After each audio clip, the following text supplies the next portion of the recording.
খাগড়াছড়ি আব্দুল ওয়াদুদ ভুঁইয়া, রাঙ্গামাটি দীপেন দেওয়ান, বান্দরবান শাহ চিং প্রু।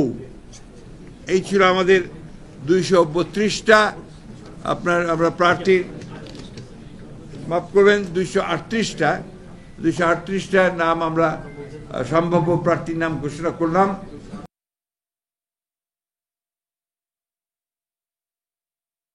দলগুলোর আমরা যে সমস্ত আমরা ঘোষণা করিনি সেগুলো তারা আসতে পারেন, অথবা আমাদেরগুলো আমরা চেঞ্জ করতে পারি। এই কথাগুলো খুব পরিষ্কার করে জানিয়ে দিচ্ছি আমি। সুতরাং এখন এই যেটা আমরা ঘোষণা করলাম, এই প্রার্থী তালিকাটা হচ্ছে সম্ভাব্য প্রার্থী তালিকা। আমরা আমাদের প্রয়োজনে আমাদের স্ট্যান্ডিং কমিটি যে কোনো সময়টা পরিবর্তন করতে পারবে।